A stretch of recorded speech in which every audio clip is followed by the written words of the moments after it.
Vamos seguir adiante, agora verso 11 e também verso 12. E depois daqueles 3 dias e meio, o Espírito de vida vindo de Deus entrou neles, e puseram-se sobre seus pés.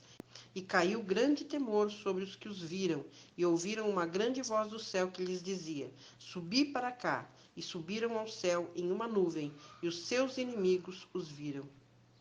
Veja só, as testemunhas, o Velho e o Novo Testamento, a Bíblia, que antes havia sido reprimida, agora foi exaltada a um lugar de honra, tendo sido o livro do protestantismo livre.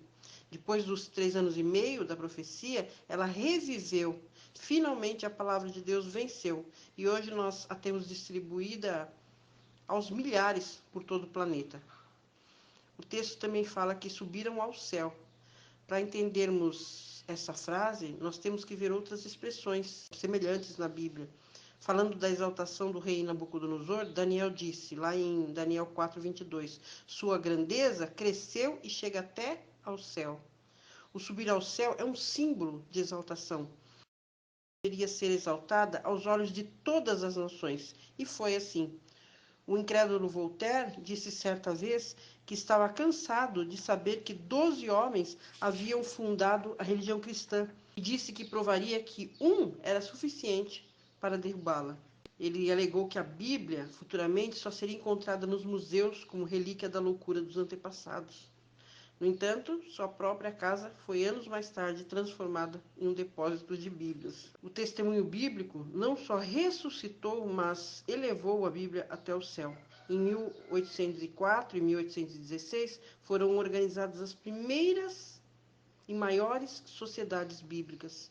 Em um ano, a Sociedade Bíblica Britânica e Estrangeira produziu uma cópia a cada 3 segundos, 24 horas por dia, ou seja, 22 cópias por minuto e 1.369 por hora. Elas foram enviadas para diferentes países do mundo em 4.583 caixas, pesando 490 toneladas. Essas Bíblias foram produzidas em 1.280 línguas. Realmente ela foi exaltada. Só que as tentativas do inimigo para destruir a Bíblia não pararam por aí, não. Já que ele não conseguiu destruir através da ameaça e da perseguição, ele passou a usar uma outra tática. Hoje ele convence a muitos de que a Bíblia, sendo um livro tão antigo, não pode ter validade em nossos dias. São pessoas sinceras que não conseguem notar a diferença entre costumes e princípios.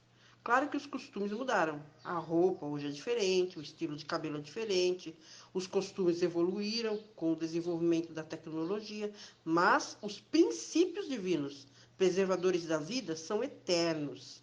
Eles não podem mudar nunca. O respeito pela vida, a fidelidade, a honestidade, a adoração e a obediência devidas unicamente a Deus, todos são princípios que existiam 5.000 anos atrás e existem até hoje. Outras pessoas são levadas pelo inimigo a pensar que tudo bem, a Bíblia é a palavra de Deus, mas não precisa ser levada tão a sério. Podemos mudá-la um pouquinho, podemos adaptá-la, mas a Bíblia é bem clara em Isaías 48, quando diz: seca-se a erva e murcha a flor, mas a palavra do nosso Deus subsiste eternamente. Uma outra estratégia de Satanás é levar as pessoas a usarem a Bíblia apenas como um amuleto. Os ensinamentos bíblicos não afetam em nada o seu estilo de vida. Ainda um outro método é levar as pessoas a acreditarem que a Bíblia é muito difícil de ser compreendida. E aí abandonam de lado e preferem não estudá-la. Vamos seguir adiante, verso 13 agora. E naquela hora houve um grande terremoto, e caiu a 10ª parte da cidade. E no terremoto foram mortos 7.000 homens, e os demais ficaram atemorizados e deram glória ao Deus do céu. Essa cidade, citada aí no texto, se refere à Babilônia, e a 10ª parte dela se refere à França, que era um dos 10 reinos do Império Romano, que foi dividido posteriormente.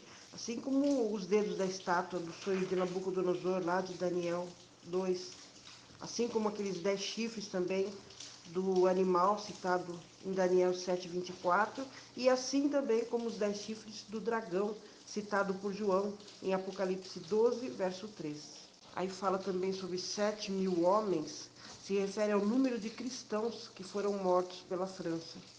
Esse grande terremoto mencionado aí no texto se refere ao golpe dado ao catolicismo romano em 1798. Versos 14 e 15 agora. É passado o segundo ai, eis que cedo vem o terceiro, e tocou o sétimo anjo a sua trombeta, e houve no céu grandes vozes que diziam: o reino do mundo passou a ser de nosso Senhor e do seu Cristo, e ele reinará pelos séculos dos séculos. O texto diz aí que passou o segundo ai, daqueles três pronunciados pelo anjo, esse aí é o segundo, então. Aqui nós vemos a transferência dos reinos, dos poderes terrenos, para Jesus, que tem o direito de reinar sobre eles. É chegado o reino de Deus. Santos apóstolos, patriarcas e mesmo mártires tiveram todos aguardando o alvorecer desse dia.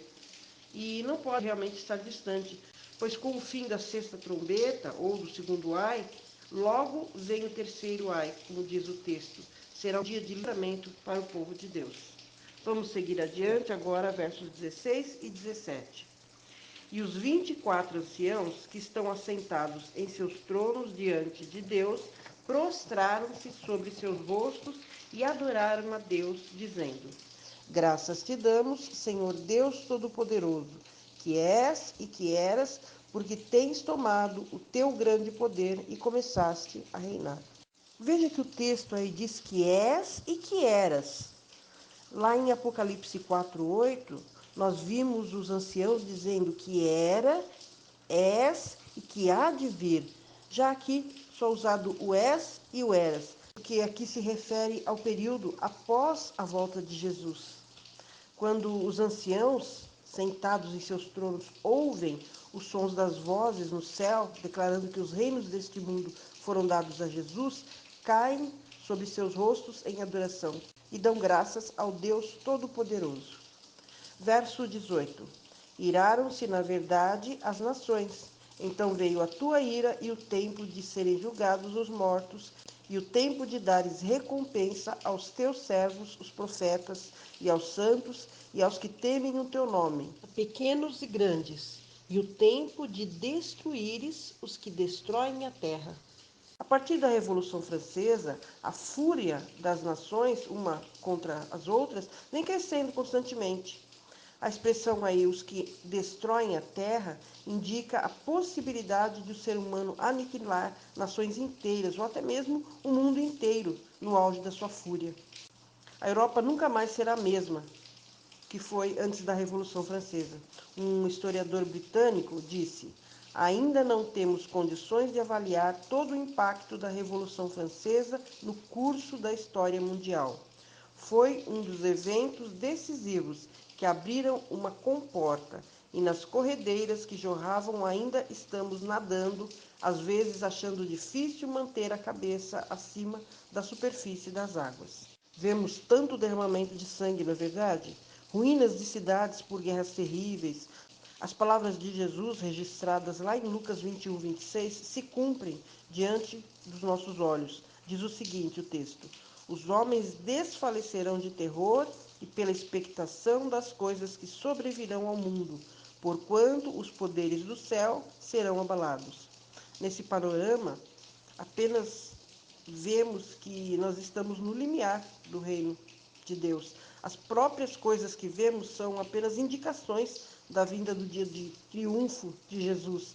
A obra do Evangelho vai ser logo concluída.